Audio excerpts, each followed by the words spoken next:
Teatrul Național Radiofonic.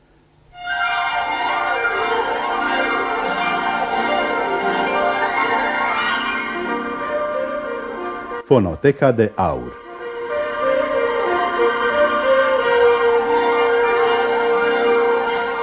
Familia Perichon. Adaptare radiofonică după comedia lui Eugen Labiș. Înregistrare realizată în anul 1953.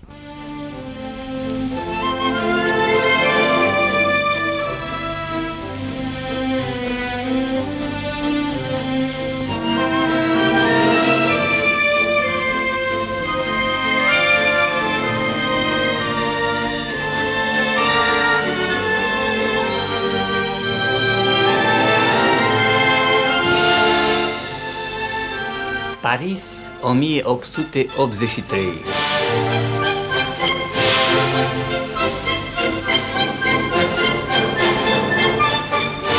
La balul celui de-al patrulea arondisment. Sala de marmură a primăriei, scăldată în lumina candelabrilor, e populată și multicoloră.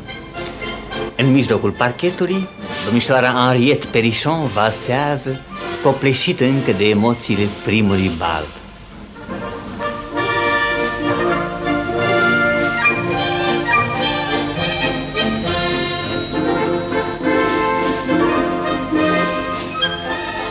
În timpul acesta, domnul Perichon, tatăl, proaspăt retras din afaceri, și doamna Caroline Perichon, soția distinsului comerciant, stau la bufetul amenajat între coloanele din celălalt capăt al sării.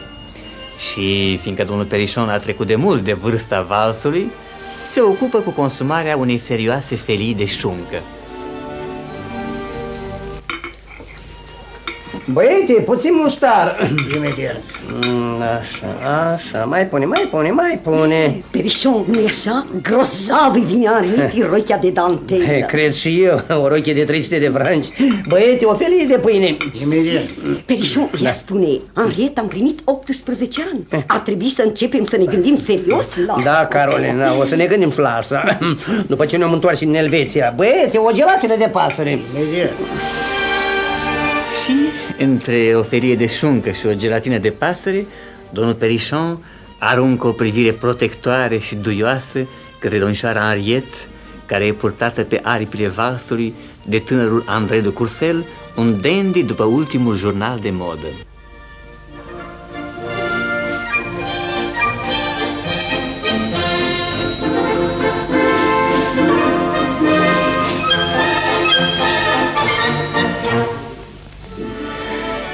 Aveți o rochie minunată, domnișoara Henriette. Merci. Și dansați admirabil. Merci.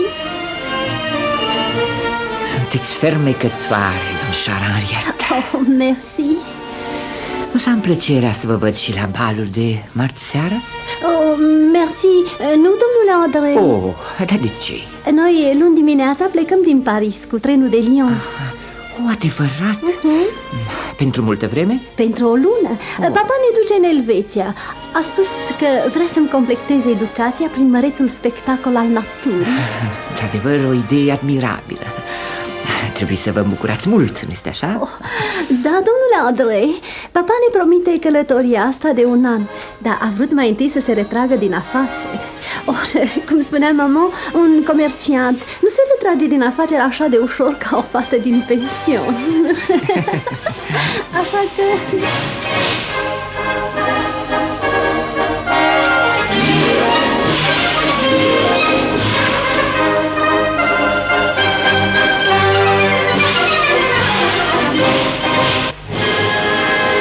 Valsul s-a terminat. Domnul André de Courcelles o conduce galant pe domnișoara Henriette până la papa și mama. Oh, domnule Perichon, fiica dumneavoastră dansează admirabil. Vă felicit. E și natural, tineri. Educația ei de la vârsta de 8 ani și până azi mă costă peste 12.000 de franci. Știi ce reprezintă asta? Oh, dau seama. Poate că nu. Și atunci am să-ți spun eu. 150.000 de metri de stambă, tinere. Enorm. S-a făcut 2 ceasuri. Henriette, mergem acasă, gata. Papa, încă un vals, unul singur și gata. L-am promis domnului Roberto Savary. De altfel, uite-l că vine. Atât că nu te supăra, dar valsul următor e al meu. Nu-i așa, domnișoara Henriette? Doamnă Perișon, sunt gelos pe prietenul meu, Robert de Savary. Domnișoara Henriette i-a acordat 5 valsuri și mie numai 4. Nu-i nimic, domnule de Cursel. Am să intervin pe lângă Perișon să mai rămânem și valsul următor. Așa că o să împăcăm și capra și varza. Admirabil, foarte spiritual. Foarte spiritual. Domnișoara Henriette, valsul a început. Am și pierdut câteva măsuri. Vă rog să nu-mi răpiți mai multe. Sunt gata, domnule Robert.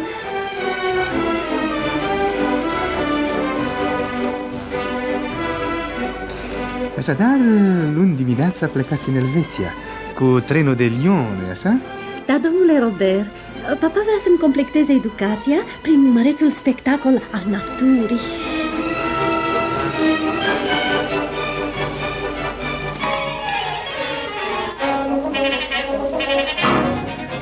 Luni dimineața la gară.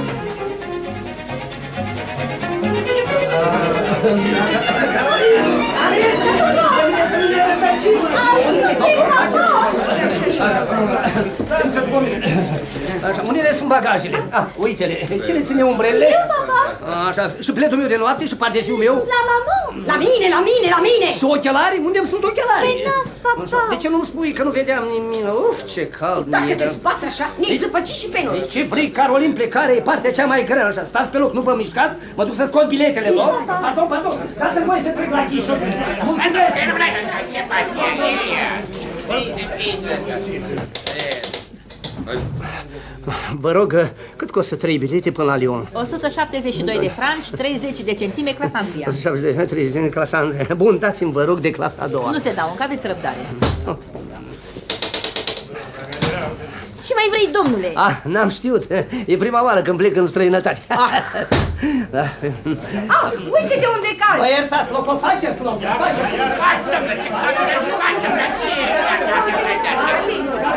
Caroline, de vreme nu se dau încă bilete! Vezi, te-am spus că venim prea devreme. Nu ne-ai lăsat nici să bem cafeaua. Nu-i nimic, am amortizat banii de trăsură, așa. Henriette, Da, papa. uite copila mea, ține carnetul ăsta. L-am cumpărat pentru tine. Ce se fac cu el? Ca să-ți dezvolți spiritul literar. Pe o pagină ai să notezi cheltuielile și pe cealaltă impresiile. Care impresii? Impresiile tale de călătorie. Tu o să scrii și eu o să ți le dictez. O să fie vesel. Uite, să începem. Scrie. Nu, fă economie, copila mea. Pe prima pagină, sub carnet de impresii, scrie trăsura, casă, gară, 30 de centime. Așa. Și avantajele dumneavoastră? Vreți să le înregistrați? Da, sigur că vreau, sunt toate, stai să le număr. 1, 2, 3, 4, nevastă mea 5, fiică mea 6 și cu mine 7. Suntem toți. Atunci să-i dăm drumul. Veniți cu mine. Haide să nu pierdem vremea. Carolina, Henriette, stați pe loc, nu vă mișcați să nu ne rătăcim așa. Pardon, faceți!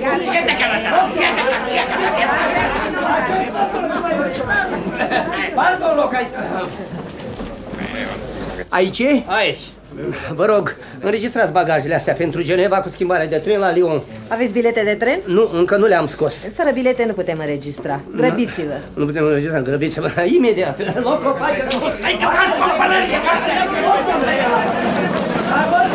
Carolina, nu vor să mă înregistreze bagajele până nu iau biletele. Atunci ce mai aștepți? Ia biletele! Încă nu s-a deschis casa. Acolo îmi spune grăbiți-vă, dincolo îmi spune să am răbdare. Acum nu știu ce să mai fac. Să mă grăbesc sau să am răbdare? În orice caz, fă ceva. Am înțepenit aici în picioare. Stați că s-a deschis casa. Ce îmbulcești?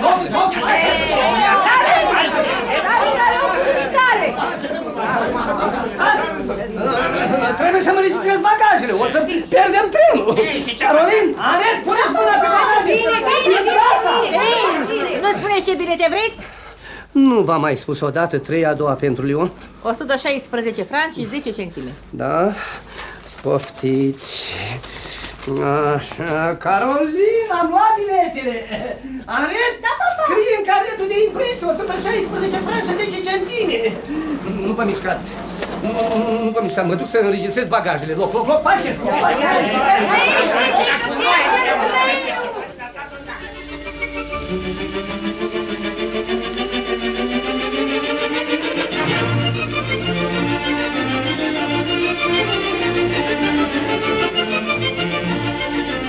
În timpul acesta, în bufetul gării, domnul André de Courcelles, într-un costum ireproșabil de dandy în voiaj, stă la o masă de lângă fereastră și pare că așteaptă calm plecarea trenului.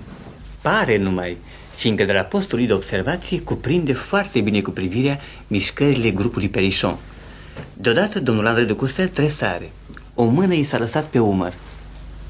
Bună dimineața, André de Courcelles. Oh, Robert de Savary, dar ce cauți aici? Eu am condus niște prieteni care pleacă. Și tu? Eu aștept niște prieteni care trebuie să se întoarcă. Cu trenul de Lyon, nu? Ce vrei să spui? Ascultă, Andrei, ne cunoaștem prea bine. Hai, mărturisește. Uite acolo, lângă bancă, multicoloră ca vitrina chioșcului de ziare. Cine? Henriette Perichon. Mărturisește că urmărește exact același lucru ca și mine. Nu cred. Eu o iubesc din prima clipă. Din prima clipă în care ai aflat că e fata lui Perichon, Stamba în gros. Nu e adevărat. Pentru mine Henriette înseamnă... O zestre de 1.000.000 de franci, nu? Hai, nu încerca să mă înduioșezi, Andrei. Tu știi că în această afacere trebuie câștigată de urgență încrederea mistrețului, adică a lui Perichon. Când ai aflat că onorabila familie pleacă în Elveția, o idee genială te-a străfulgerat. Ți-ai zis, plec și eu și întâlnesc în tren, ca din întâmplare, fiindcă unde se pot apropia mai repede oamenii decât într-o lungă călătorie, nu? De unde știi toată povestea asta? De la mine, fiindcă și eu am gândit la fel. Hai, mărturisește, Andrei, trenul pleacă peste 5 minute. Mă rog, să zicem că sunt de acord. Ei și? Andrei, domnul Perichon are multe milioane, dar numai o singură fată. Jucăm amândoi la o loterie cu un singur bilet câștigător. Soluția ar fi poate că peste jumătate de oră unul din noi să arunce pe celălalt pe fereastra vagonului, nu? Dar nu ne plac soluțiile violente. Și cum niciunul din noi doi nu o să renunțe de bunăvoie, eu îți propun un pact. Adică? Să presupunem că suntem la o vânătoare de mistreți. Dacă ne certăm între noi, riscăm să speriem vânatul. De aceea îți propun o operație prudentă și diplomatică. Peste 2 minute o să apărem amândoi în compartimentul familiei Perichon ca din întâmplare. Domnișoara Henriette o să se emoționeze și domnul Perichon o să exclame probabil: vai, ce fericită coincidență. Trenul o să pornească și noi o să ne continuăm călătoria ca din întâmplare. Și până la urmă soarta, sau mai bine zis abilitatea personală, va hotărî care din noi doi va câștiga încrederea lui Perichon și zestrea Henriette. Perfect, dar nu văd avantaje. Avantajele? Avantajii pentru cel învins, întrucât învingătorul îi va aloca, fără dificultăți, 10% din zestrea domnișoarei Perichon, plus cheltuielile de deplasare. Aha. De acord? Hai, grăbește-te, mai sunt 2 minute. De acord. Convenția se respectă? Sub cuvânt de onoare. Perfect! Atunci nu mai rămâne decât să facem și o copie în scris.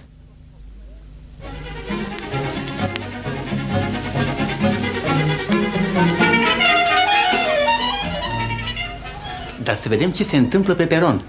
Trenul pleacă peste 1 minut. Ce face oare domnul Perichon?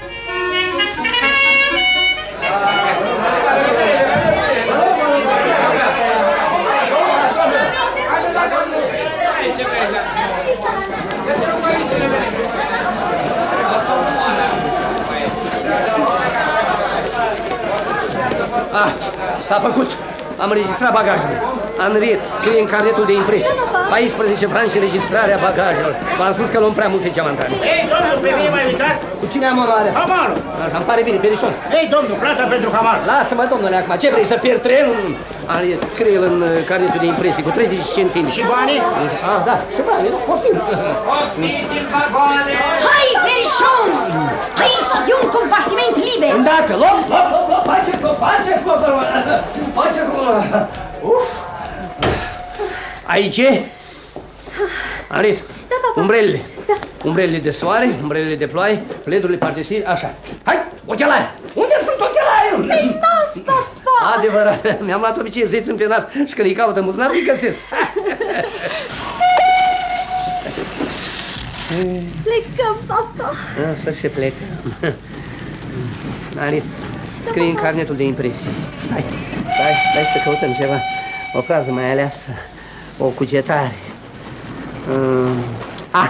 Scrie. Ce frumos e să fii în tren.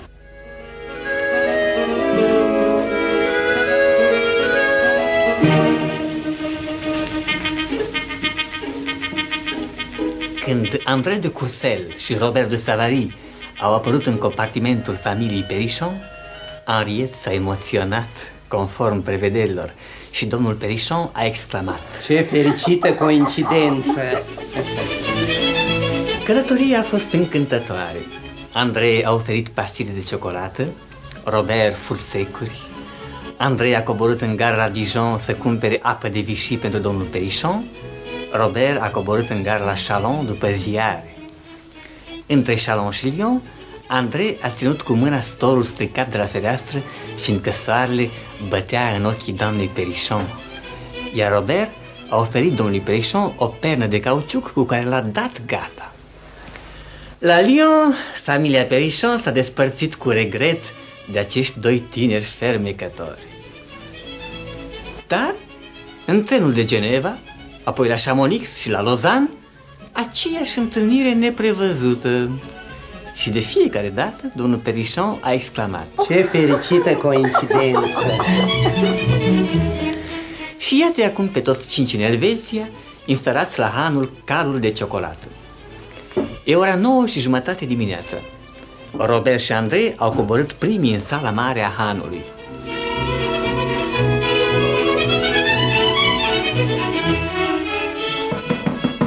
Hei, Hangiu! Îndată! Astăzi eu vă servesc cafelele.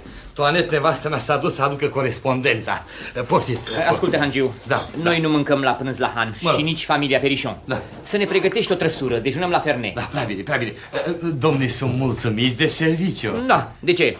Știți, v-aș ruga să scriți asta în registrul vizitatorilor. Știți, o casă fondată în 1773, asta face impresie bună. De altfel, niciun vizitator nu ne-a refuzat din 1773. Bine, altă dată. Acum lasă-ne, te rog, avem ceva de vorbit. Prea bine, prea bine. Hei, Robert. Hei, Andrei? Cred că suntem pe drumul cel bun. Lozurile sunt în urnă. Sunt curios care din noi o să câștige lozul cel mare. Andrei, dragă, eu te anunț. Ieri, Perichon mi-a oferit o țigară de foi. Drace, și îmi spui asta fără menajamente? Doamna Perichon a fost foarte impresionată. A spus că Perichon a mai făcut asemenea gest de la logodna lor. E drept că țigara era spartă și nu se putea fuma, dar ce contează? Intenția, nu-i așa? Stai bine. Dar ce-o fi cu familia Perichon de n-a coborât încă? Nu știi? Se echipează. Azi plecăm pe munte. Adică plecați. Cum, tu nu mergi? Nu, eu mă mulțumesc cu țigara de ieri. Și ți acord un handicap. Hangiu! Da. Vino, te rog. Apropie, te rog, scaunul de colo să-mi întind picioarele pe el, așa. Dragă Andrei, fiecare cu sistemul lui. De exemplu, tu acum o să te urci pe munți, în bătaia vânturilor, să-ți obosești picioarele. Eu prefer să mi le întind pe scaun. Da, uite și pe tata socru. Bună dimineața! Bună dimineața! Bună dimineața, dragii mei! Suntem gata! Hai, Carolin! Hai odată! Gata! Hai, Henriette! Bună dimineața! Bună dimineața, doamnă Perichon! Bună dimineața, Henriette! Atunci, haide! Mergeți cu noi pe munte? Numai eu. Dar eu rămân să-mi fac corespondența. Ne pare rău. Ce vrei, Hangiu? Domnul vrea să scrie ceva în registrul vizitatorilor. Știți, niciun vizitator ne-a refuzat din 1773. Cu plăcere, dar nu acum. Să caut o frază mai aleasă, o cugetare. De altfel, acum plec pe munte. Haide! La revedere! Petrecere frumoasă! Și acum, copii, după mine! Splendidă vreme! Avem noroc! Frumoși munți! Da, dar ăla din stânga putea să fie mai înalt. Niciodată nu ești mulțumit. Domnii doresc să meargă călare? Călare? Da, avem cai la dispoziția dumneavoastră special pentru excursiuni. Deci suplimentul ăsta de cal intră în preț? Tot e cuprins în prețul pensiunii. Atunci adune 4 cai. Ai nebunit? La vârsta mea să fac pe Amazoana? Mergem pe jos, papa. Și dumneata, domnul Andrei? Dacă doamnele merg pe jos, eu am să le însoțesc. Angiu, adu un singur cal, eu merg călare. Perichon, ce ți-a venit? Calul intră în prețul pensiunii, dacă l-am plătit trebuie să-l consumi. Papa, La vârsta ta? Un tată de familie? Fii liniștită, Carolina, am să-ți ofer o imagine glorioasă. Perișon, călare, față în față cu Mont Blanc. Să notezi asta, Henriette. Da, papa. Calul dumneavoastră. Da. Mă rog, Pinten doriți? Sunt în prețul camerei? Desigur. Atunci pune-mi. Da, mă rog, Hai că tu și-ai ieșit de mine. Își pune și Pinten. O să se împiedice nici. Da, așa, puteți încăleca.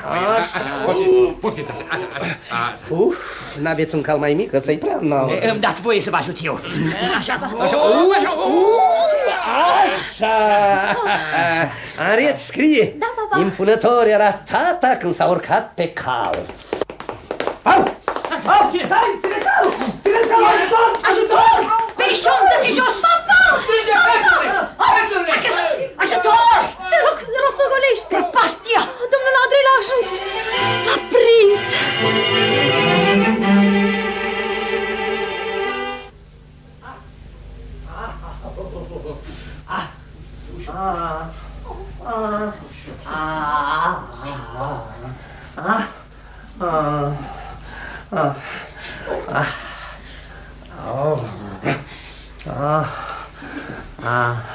Perișon, ești în viață. Fiți liniștită, doamnă. A scăpat de afară. Papa spune ceva. Henriette, să nu scrie asta în carnet. Sprijiniți-vă pe mine. Așa, încet. Hanui la 2 pași. Ușor.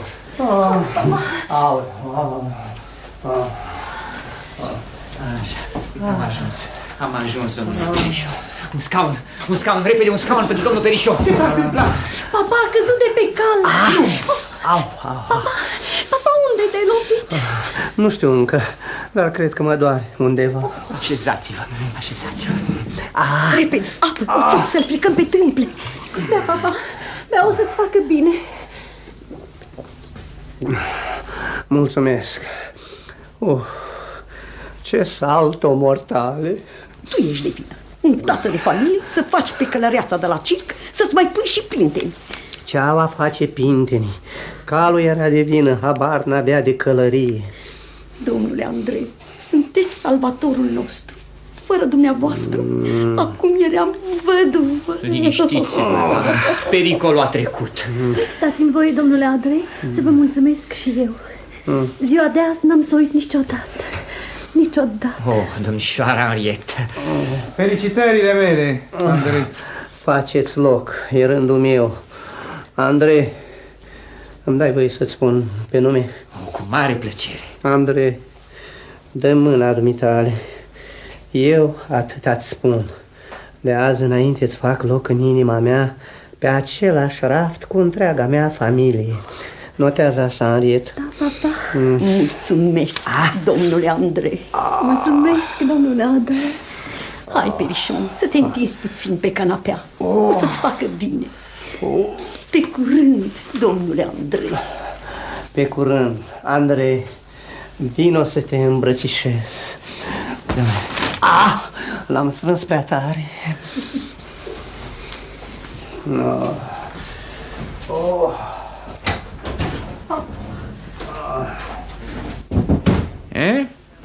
Ce spui de asta, Robert? Ce să spun? Am impresia că am pierdut partida. Perișon îți spune pe nume, te așează în raftul familiei, nevastă sa plânge și fata îți suspină recunoștința. M-ai bătut, e limpede. Recunoaște însă că n-aveam de unde să prevăd că Perișon o să-și puie Pinteni și o să se urce pe cal. Îți cedez locul și aștept cei 10%. Hai, lasă gluma. Dar nu glumez deloc. Plec la Paris. Când? Mâine seară. De ce nu azi? De ce nu azi? Fiindcă mâine, dragul meu, înainte de plecare, vreau să asist la logodna ta cu domnișoara Perișon.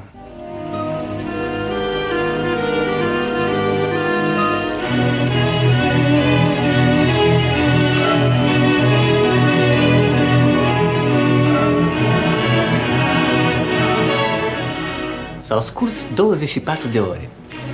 Domnul Perișon n-a mai ieșit din cameră până a doua zi dimineață, când, mai matinal decât toți pasagerii hanului Carul de Ciocolată, a coborât în sala mare a hanului. În acest moment, la o masă lângă cămin, Domnul Perichon își citește gazeta. O cută îi brăstează fruntea. Domnul Perichon pare cam indispus. Hangiul se apropie de el. Bună dimineața! Poftiți cafeaua dumneavoastră. Da, untul e proaspăt? Vai, se poate. O casă fondată în 1773. Tocmai sper că untul nu datează de atunci. Fiți fără grijă. Vă rog, cum vă simțiți după accidentul de ieri? Bine. Știți, nu e primul accident de felul ăsta. Da. Anul trecut, exact în același loc, a căzut de pe cal un Maharajah. Un Maharajah? Da, un prinț indian care s-a scris chiar în registrul vizitatorilor. Ia spune, un Maharajah adevărat? Sigur, avea și turban. Și? Eu l-am salvat. Și Maharajahul mi-a dăruit 20 de franci. Da? Ia te uită. Da, domnule. Poftă bună, domnule. Poftă bună. Un Maharajah? Perichon, cum te simți? Ei, cum mă simt? Foarte bine. Perichon, cred că azi ar trebui să-l invităm la masă pe domnul Andrei. La masă? De ce? Cum de ce? Ca să sărbătorim evenimentul de ieri. Un om care ți-a salvat viața. Mi-a salvat viața. Ajunge! Ești un depozit de recunoștință. Dar nu e decât adevărul. Bine. Lasă-mă, te rog, să-mi citești jurnalul. Cum vrei, dar cred că n-ai de ce să te superi. Bună dimineața, domnule Perichon! Bună dimineața, domnule Robert. M-am plimbat puțin pe afară. Da? Soarele e splendid, dar și dumneavoastră arătați foarte bine. Da, mă simt perfect. Da, tocmai sigur. Îi spuneam aseară lui Andrei, care era îngrijorat de dumneavoastră. Nu-ți face grijă, Andrei. Un om ca domnul Perichon. Cred și eu. 3 picături de rom într-un pahar cu apă și m-am refăcut imediat. Da, sigur. Da. Excelent, băiat Andrei. Un adevărat erou. Da, a fost drăguț din partea lui. Eu am spus, de azi înainte îți fac loc în inima mea. Dar între noi, fie vorba, serviciul pe care mi l-a făcut nu e atât de mare pe cât pretinde nevastă mea. Adevărat? Dar Andrei spunea că atunci când v-a prins vă rostogoleați. Mă rostogoleam, dar cu ce prezență de spirit. Chiar ok, sunt brădulețul de care aveam să mă agăț. Mă și agățasem când m-a ajuns prietenul dumitale. Da, prăpastia. Andrei spunea că era adâncă de cel puțin 20 de metri. Exagerăm, o mizerie, o crăpătură de cel mult 18 metri.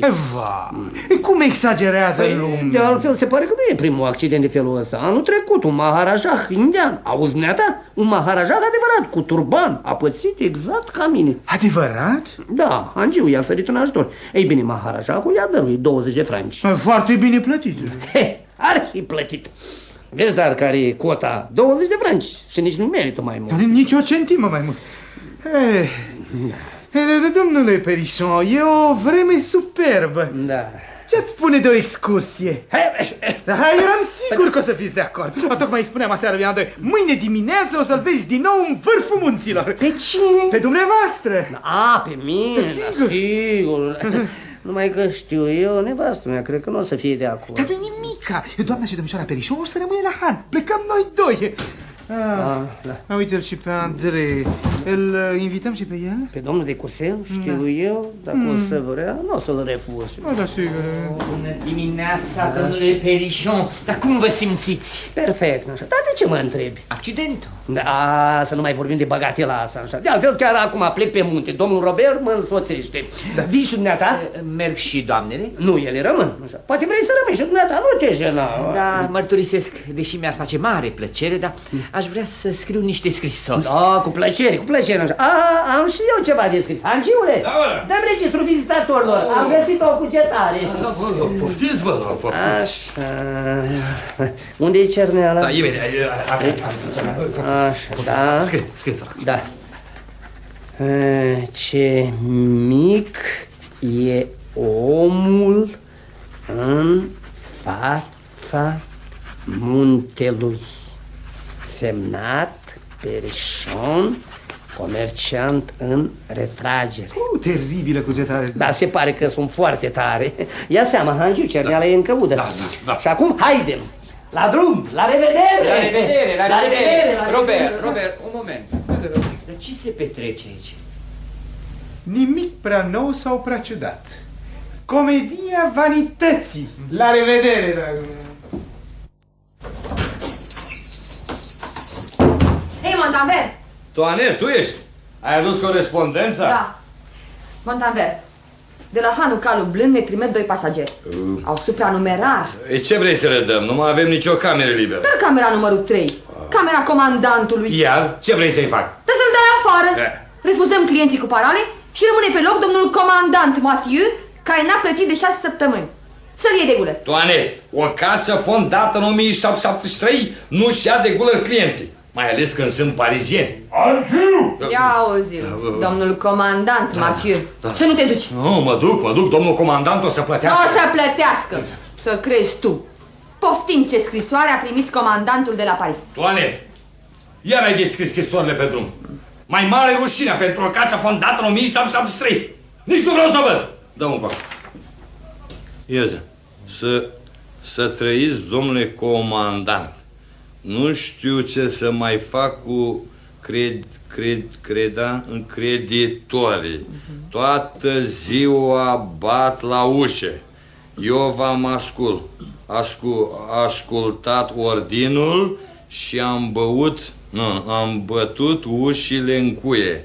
Dar ei vor să intre pe fereastră. Vă rog,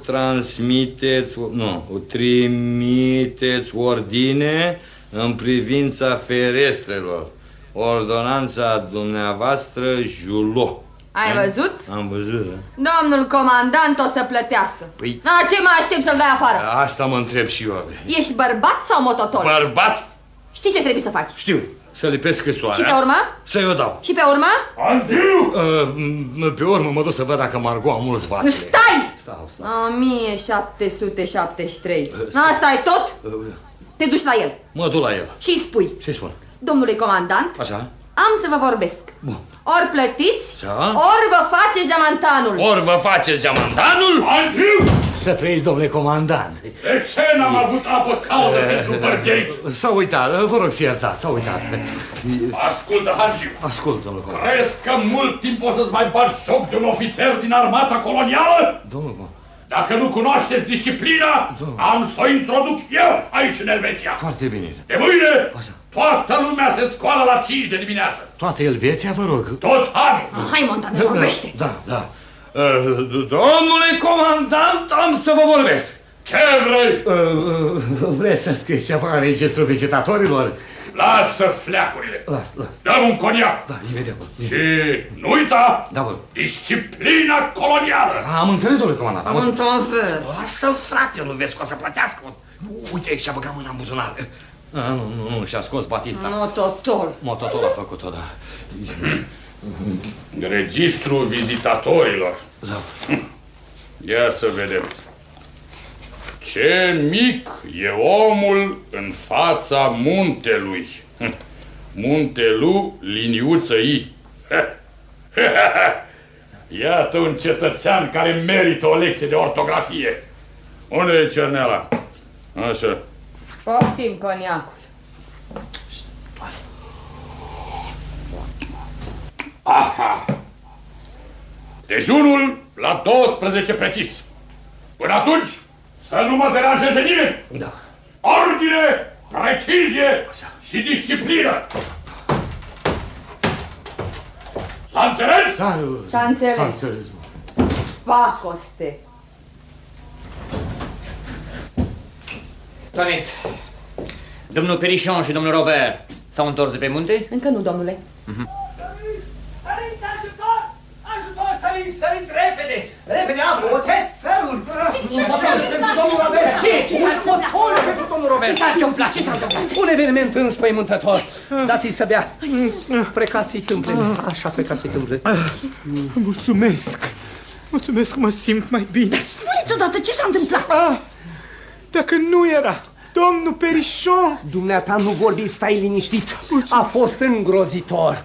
Ne plimbam pe malul lacului. Munții ne priveau calmi și impunători. Frate, mai repede! Nu mă întrerupe. Ne plimbam pe malul lacului. Munții ne priveau calmi și impunători. Frate, mai repede! De câteva minute ne urmam drumul tăcuți și gânditori. Poteca era acoperită de zăpadă înghețată și alunecoasă. Eu mergeam în frunte. Când deodată aud în spatele meu un zgomot înfiorător. Mă întorc Și mă întorc și ce văd? Și ce vezi? Domnul Robert dispăruse în zăpadă. Și? Ce se întâmplase? Poșghița de gheață de deasupra zăpezii se rupsese și domnul Robert se scufundase în zăpadă până la genunchi. Atunci, plin de curaj, eu, un tată de familie, dintr-un singur salt sunt lângă el. Îi întind mâna, el o apucă, eu trag înspre mine, el trage înspre el, eu trag înspre mine, el trage înspre el, eu trag... Stai că l-am tras! Tragem amândoi și în sfârșit, după o luptă uriașă, îl smulg neantului și îl readuc la lumina soarelui. Tatăl nostru al tuturor. Ce înspăimântător! Da, dragii mei, e o faptă unică. Dar ce curaj! Cum te simți, Robert? Bine, mersi, n-ai nicio grijă. Domnule Perichon, ați redat un fiu mamei sale. Adevărat. Un frate sorii sale. Și un om societății. Cuvintele sunt neputincioase pentru a exprima recunoștința pe care vă datorez. Asta așa-i. Numai inima e în stare. Inima. Robert, îmi dai voie să-ți spun, Robert? Da, mai vor. Robert, prietenul meu, copilul meu, noul meu născut, dă mâna dumitale. Azi am trăit cea mai emoționantă zi din viața mea. Fără mine la ora asta n-ai fi fost decât o amintire. Îmi datorez tot. N-am să uit niciodată. Nici eu. Angiu, o trăsură, dejunăm la Fernei ca să sărbătorim evenimentul salvării. Uite registrul pasagerilor. Înainte de a pleca, vreau să consemn printr-o notă amintirea acestui episod eroic. Ia uite, cine a scris asta? Ce? Ce, papa? Atrag atenția domnului Perichon că muntelui se scrie fără trăsură de unire. Asemenea greșeli de ortografie scad prestigiul francezilor în fața străinătății. Lucru nepermis unei națiuni coloniale. Semnat comandantul M. Nemaipomenit. Are dreptate, papa. Cum are dreptate? Muntelui nu se scrie cu liniuță, se scrie cu apostrof. Știam asta. Auzi, eu scad prestigiul Franței. Eu care adineauri am scris cu prețul vieții mele o pagină glorioasă. Am să-i răspund imediat. Unde-i cerneala?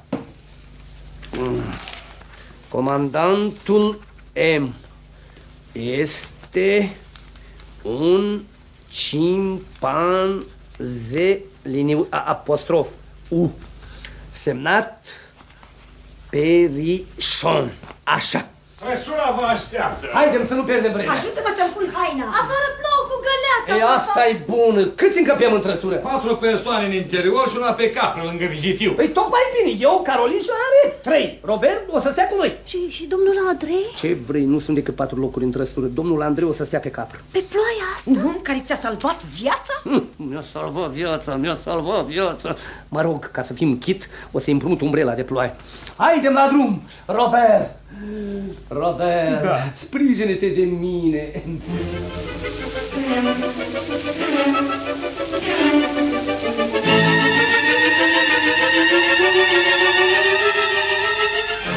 Peste 3 săptămâni, la Paris, acasă la Perichon.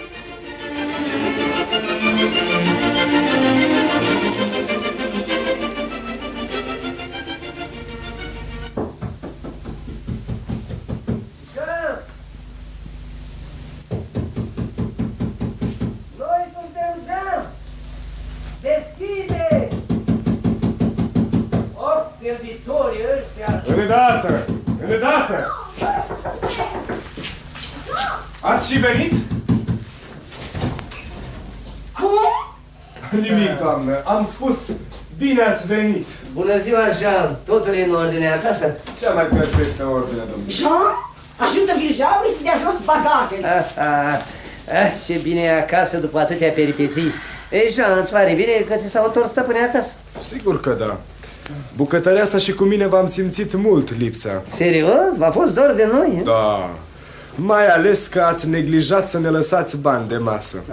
Noi vă așteptam de săptămâna trecută. Ne-am oprit o săptămână la Grenoble, unde ne-au reținut niște prieteni. M-a căutat cineva în lipsă? În ultima vreme, 2 domni v-au căutat în fiecare zi. Cărțile de vizită sunt pe masă. Ia să vedem. André de Courcelles, Robert de Savary, dragul de el. André de Courcelles, Robert de Savary, dragul de el. André de Courcelles, Ar trebui să-i anunț că ne-am întors. Da, sigur că o să-l anunț pe Robert, dragul de el. Și pe Andrei? O să-l anunț și pe el, mai târziu. Jean, ajută-mi să duc pachetele astea la mine în cameră. Imediat. Domnul s-a îngrășat. Se vede că ați petrecut bine. Admirabil, admirabil. Nu știi, am salvat un om. Domnul? Hai da de... Cum hai da de... E complet idiot nătărăul ăsta. Perișon, acum că ne-am întors acasă, sper că o să iei în sfârșit o hotărâre. Trebuie să dăm un răspuns. Andrei și Robert așteaptă.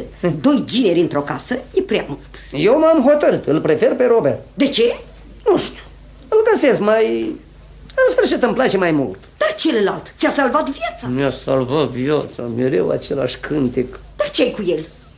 Găsesc că are un aer de superioritate. Andrei? Da, un tom protector. Parcă mereu vrea să-mi amintească micul serviciu pe care mi l-a făcut. El? Nici nu pomenește măcar. Știu, dar are ceva în privire care parcă îmi spune: ți-am salvat viața, ți-am salvat viața, ți-am salvat viața. În timp ce Robert spune toată ziua: mi-ai salvat viața, mi-ai salvat viața. Oh, vanitosule. Eu vanitos? Deși poate aș avea dreptul să fiu. Cum?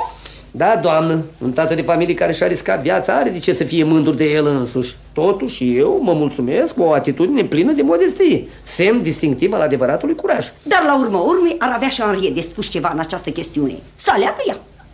Fie, cheamă, am să-i vorbesc, dar nu căuta să o influențez. Henriette? Henriette? Da, mamă!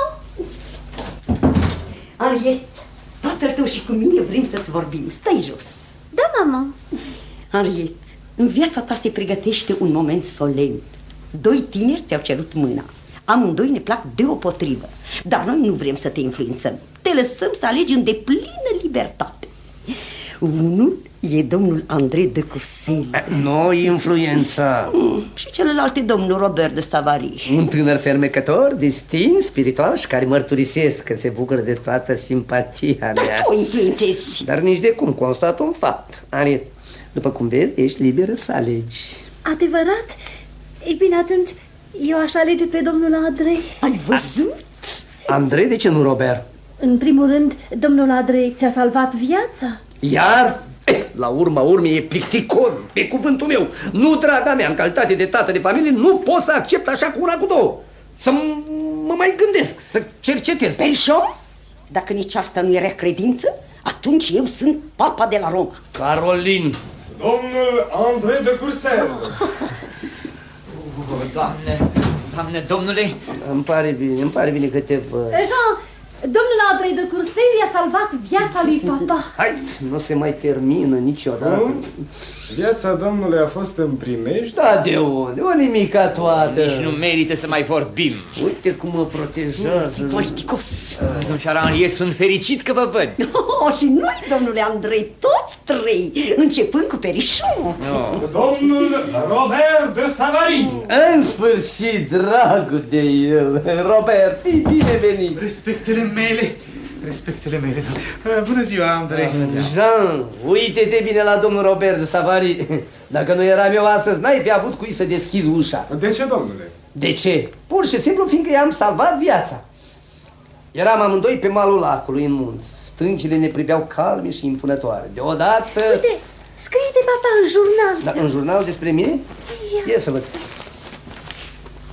Aflăm din Elveția un eveniment de mari proporții tragice. A putut fi evitat grație curajului unui distins comerciant parizian. Domnul Robert de S, în timpul unei excursii alpine, a alunecat și s-a prăbușit într-o periculoasă prăpastie. Unul de martorii acestei scene, domnul Perișon, să ne dea voie să-i spunem numele. Mai e vorbă, cum să nu-i dau voie? Domnul Perișon, tată de familie cu un curaj eroic și cu prețul proprii sale vieți, s-a aruncat în prăpastie. Exact cum s-a întâmplat. Și după sforțări supraomenești a reușit să-l smulgă neantul pe nefericitul Robert de S și să-l redea vieții, societății și familiei sale. Felicitările mele, Robert. Cât ai plătit la gazetă? 3 franci linia. Să-l redea vieții, societății și familiei sale. Robert, copilul meu, vino în brațele mele. Jean, să-mi cumperi 10 exemplare din gazeta asta. Ia spune, Perișon, dacă am dat la gazetă și fapta așa de frumoasă a domnului Andrei. Sigur, e foarte natural. Inutil, nu pot să ocup mereu gazetele cu persoana mea.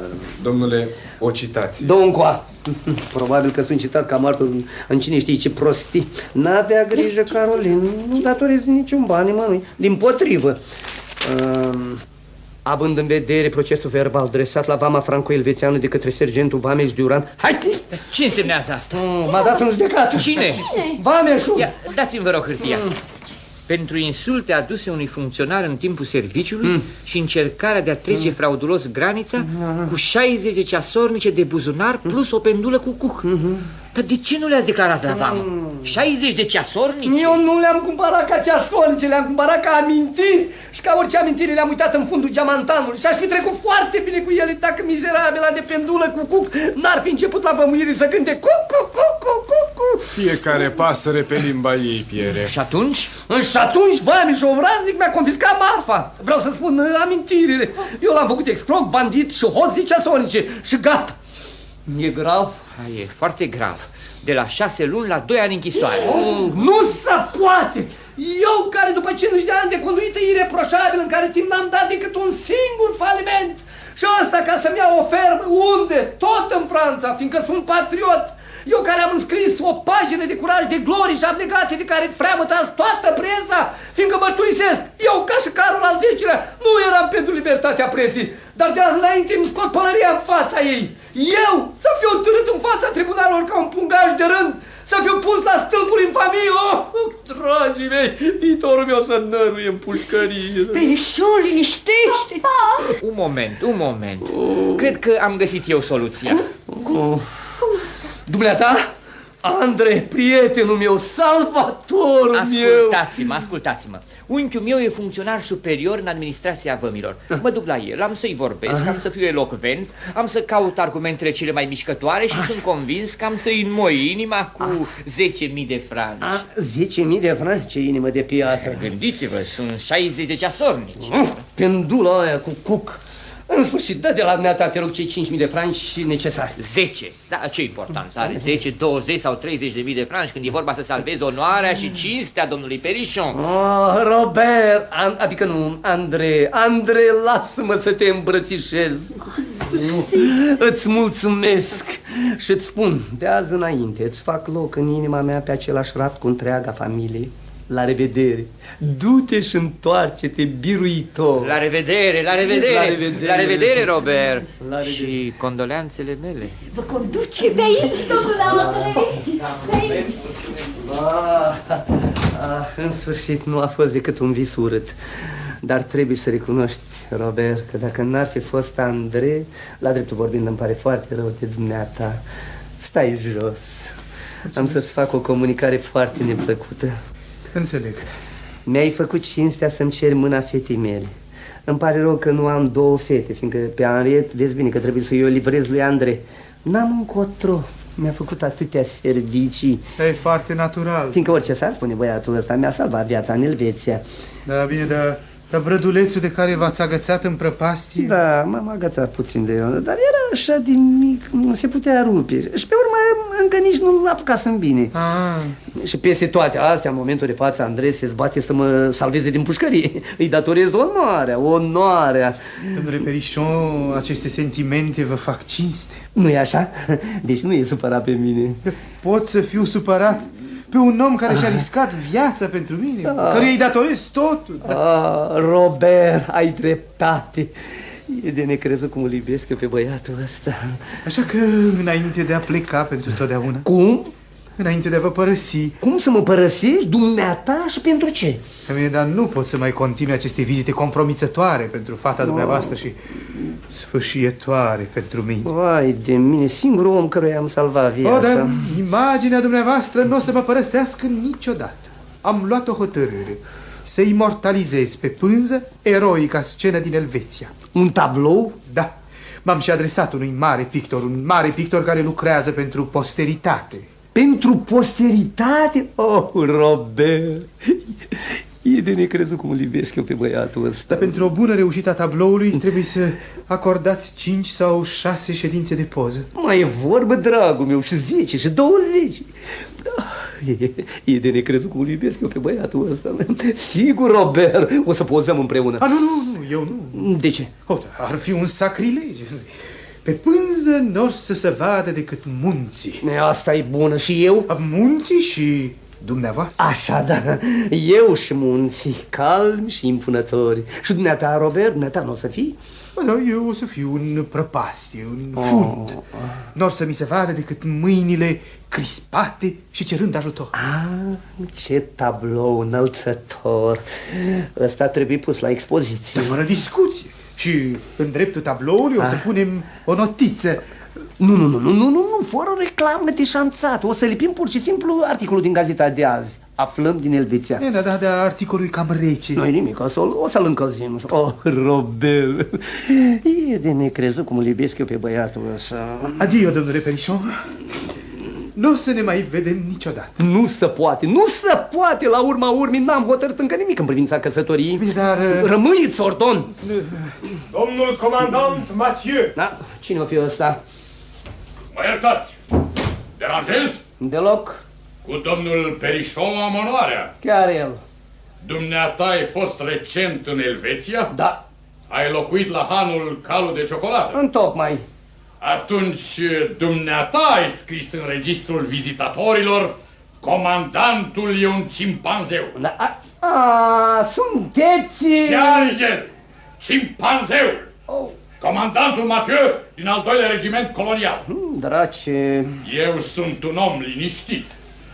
Nu deranjez pe nimeni! Dar când ceva mă calcă pe coadă, fiindcă cimpanzei au coadă, domnule, nu? Se pare că vă pricepeți în a face aprecieri zoologice, nu? Cine țipa așa? Ascultă, domnule, să nu crezi că mă intimidez cu tonul dumitale. Și ca să vezi cu cine ai de-a face, am să-ți dau o probă de curaj pe care să o ții minte. Asta și vreau! Când?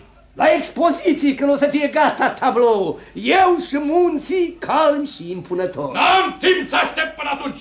Domnule Perișon, te aștept mâine, la orele 12 fix, în pădurea de la Malmaison. Întâlnirea în fața porții de gardă.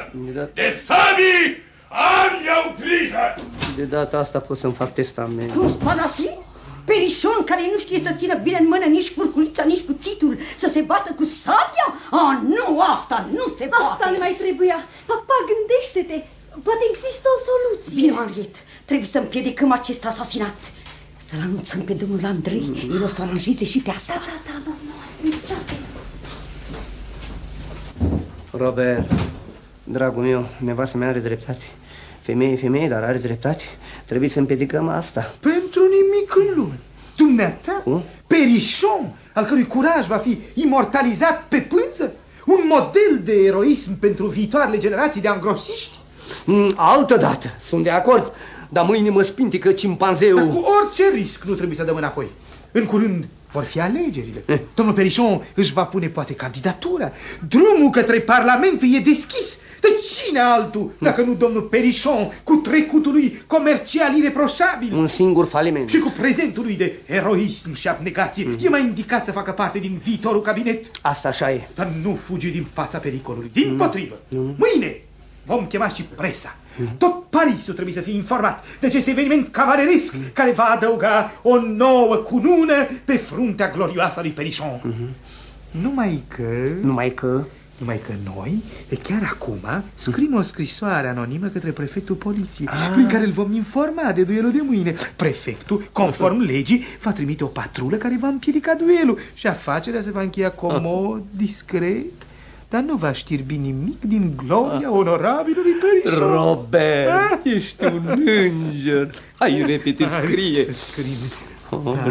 Așa, domnule prefect de poliție, mâine 2 cetățeni. Pune 2 nebuni, mai convingător. Da. 2 nebuni au de gând să se bată în duel la ora 12. Pune 12 fără un sfert, e mai sigur. La 12 fără un sfert, în pădurea de la Malmaison. Întâlnirea va avea loc la poarta de gardă. Dumneavoastră, ca prefect al poliției, aveți datoria să vegheați asupra vieții cetățenilor și să împiedicați această crimă inutilă. Iscălit un amic al autorității către prefectul de poliție. Scrie foarte, foarte urgent, comunicare importantă. Scrisoarea asta o duc eu personal prefectului și asta imediat. Dacă și închipui comandantul că mi-e frică de el, se înșală amarnic.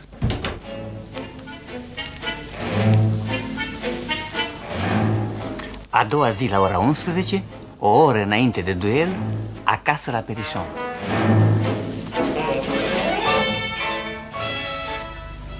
Tu ești, mama? Hai, spune repede. S-a aranjat. Viu de la domnul Andrei. Comandantul a fost arestat. Bravo! Cum s-a făcut? Comandantul avea o poliță neachitată la banca unui prieten al lui Andrei. Andrei azi dimineață a depus o plângere la parchet și de un sfert de oră comandantul Matiu zace în pușcărie. Splendid! Dar cum facem? Papa se pregătește de plecare. Domnul Robert a adus și 2 ziariști. Hai să-l anunțăm. Nu, să lăsăm pe Andrei să-i facă această bucurie. Trebuie să vină dintr-un moment într-altul. Important e că duelul nu poate să mai aibă loc. Ești sigură? Cred și eu, duel cu un singur combatant. Numai dacă Perișon nu o să înceapă să se bată cu martorii.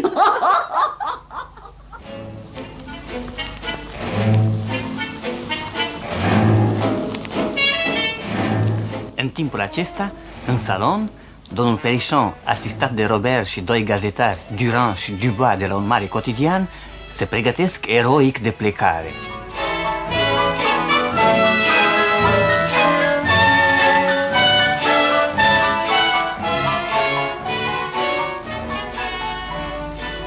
Da, domnilor gazetari, notați că duelul de astăzi are și o semnificație istorică. Cum? Punând mâna pe arme, domnul Perișon, distins comerciant și tată de familie, demonstrează vitalitatea și forța burgheziei noastre.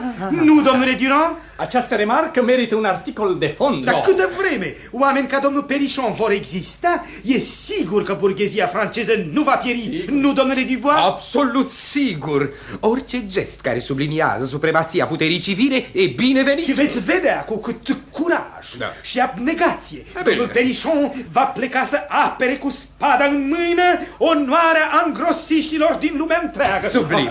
Dar iată-l. Cum vă simțiți, domnule Perișon? Vino un moment, Robert. O fi și scrisoarea prefectului. Sigur, totul e în regulă. Da, atunci mai întreabă-mă o dată. Cum vă simțiți, domnule Perișon? Calm ca de bronz. Domnule Perișon, reprezentanții presei, domnul Dubois și domnul Durand, de la Gazeta de seară. Îmi pare bine. Păcat că gazeta nu apare decât seara. Ediții de prânz nu are? Nu, dar putem să scoatem o ediție specială. N-ar fi rău, n-ar fi rău. Am adus 2 săbii, sunt jos în trăsură. Sunt destul de bine ascuțite? Capriciu. În orice caz iau și eu o pereche. Acum 4 săbii pentru un singur duel? Poate că prima pereche se rupe și eu nu vreau să întrerup duelul pentru atâta lucru. Ce părere ai tu, doamnă? E un leu, Durand. Trăsura e la scară, dacă vreți putem pleca. Da, un moment, cât e ceasul? 10. Atunci mai stăm. Vreau să ajung la 12 precis. Să vii mai devreme la un duel e o fanfaronadă. Mai târziu e o lașită.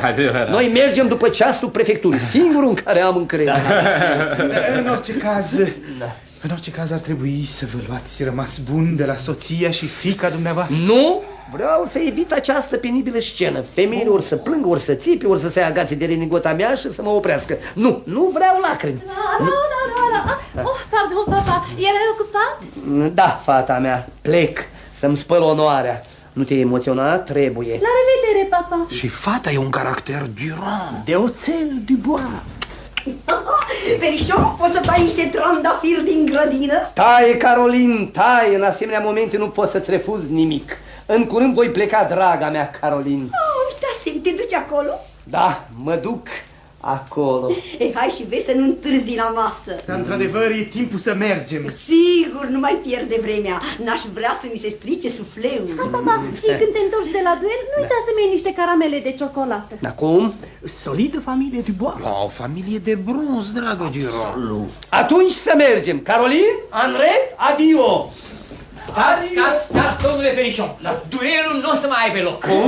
Cum? Ce? E foarte simplu. La ora asta, comandantul Mathieu era închisoare. La închisoare? Da.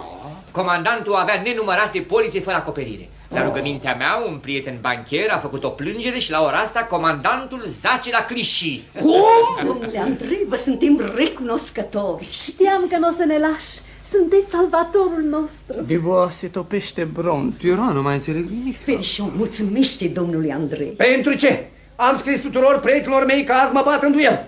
Presa e de față, totul era pus la punct și dumnealui vine să mă facă ridicol. Nu admit! Unde e închis comandantul? La Clichy. Dați-mi sabile, mă duc să mă bat cu el la închisoare. Papa, dar dacă e pus în lanț? Cu atât mai bine, dau numai eu. Liniștiți-vă, domnule Perișon, așa ceva nu se poate. Da? Păcat că nu se poate. Domnul comandant Mathieu. Ce? Cum ai spus? Domnul comandant Mathieu. Nu se poate, e la închisoare. Ce vii să mă sperii? Am fost la închisoare, dar am ieșit. Cum? Ți-au dat drumul? Un prieten a depus cauțiune. Nu permit, asta e abuz. Domnule, eu nu-mi pierd vremea la închisoare în zilele în care mă bat în duel. Martorii mei sunt jos. Mergem să ne batem. Nu e vreme de pierdut. Unde? Pe loc, în grădina casei dumitale. Nu se poate, grădina e plină de trandafiri. E și? E ce vrei, să ne înțepăm în spini? Atunci nu există decât o singură soluție. Scuze! Sau îți retez nasul! Scuze? Niciodată! Vă rog, ieșiți cu toții și lăsați-mă singur cu domnul comandant. Nu! Dumnealor rămân aici! Pretind scuze cu martor! Hai, Perișon! Scuze în fața tuturor și în fața servitorului. În sfârșit pe Jean o să-l dau afară. Dar ce mă fac cu presa? Ce ocazie am pierdut. Domnule comandant, sunteți un militar. Noi iubim militarii care ne apără și ne păzesc pe noi, oamenii onorabili și bunurile noastre. Deci, scuze, mici regrete. Nu-mi venina să vorbească domnul comandant. Rog, scuze sau mici regrete? Jumătate, 50%. Cum? 75%. Cum? 100% neto. Ce să fac? Nu-mi place să văd sângele aproape lui meu. Atunci nu-mi rămâne decât să vă felicit pentru sentimentele dumneavoastră conciliante. Bună ziua! Ha! Îmi pare bine, domnule, că v-ați salvat nasul. Altfel, unde vă mai puneați ochelarii? Tu să ieși! Și fiindcă ți-am permis să fii de față, te-am concediat! Felicitările mele. Cu mine aveți mai mult curaj. Cu mine nu se joacă nimeni! Ați văzut, domnilor gazetari? Am văzut, domnule Perișon. La revedere. La revedere. Durand, bronzul era de tinichea. Carolin, Anet, conduceți presa! Da, pus pe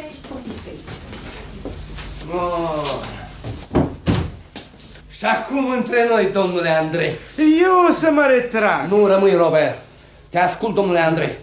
Poate mai ai să-mi faci câteva mici servicii. Sunt drăgălașe serviciile dumitale. Tocmai. Sper că n-ați uitat incidentul cu ceasornicele de la VAM. Da, e și? S-a aranjat. Procesul nu va avea loc. Da. O să trebuiască numai să scriți vameșului câteva cuvinte de scuză. Sigur, scuze, iar scuze, mereu scuze. Și la urma urmei, ce te amesteci dumneata în viața mea? E, da. Destule servicii, domnule, destule servicii. M-am săturat de protecția dumitale. Altă dată când o să cad într-o prăpastie, te poftesc să-l lași pe Hangiu să mă salveze. Costă 20 de franci și atâta tot. Da, bine, da. Îmi plac oamenii care mi impun recunoștință. Păi da, dați-mi voie. Pe mine nu mă domină nimeni. Cu dumneata am lichidat. M-a lichidat, Robert. Ai câștigat partida. Drag Andrei, mărturisesc că am și eu această impresie. Și cred că e momentul deznodământului. Te aștept afară în trăsură, da? Vezi că e luată cu ora. Nu pierde vremea. Cheltuielile de deplasare cad acum în sarcina ta.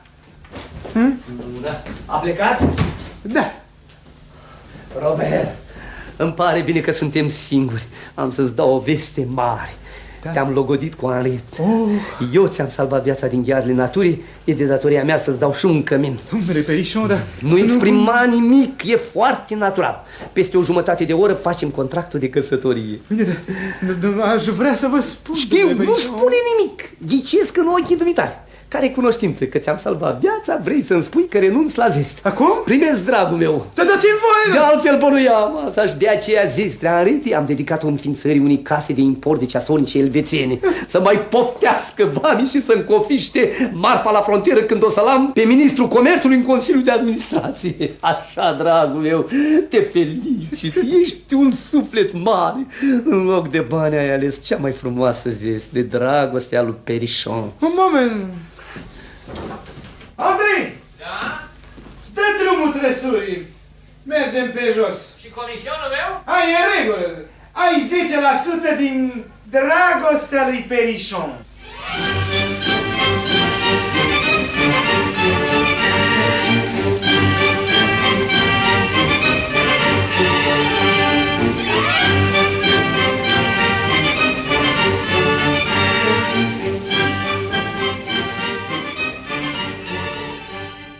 Ați ascultat Familia Perichon, adaptare radiofonică după comedia lui Eugen Labiș, înregistrare realizată în anul 1953. În distribuție: Grigore Vasiliu Birlic, Maria Vovrina, George Măruță, Nae Roman, George Groner, Radu Beligan, Virginica Popescu, Paul Sava, Toni Buiacici, Mircea Bloc, Medine Șaban, Nae Constantinescu. Regia muzicală Romeo Chelaru. Regia tehnică Inginer Lucian Ionescu. Regia artistică Mihai Zira.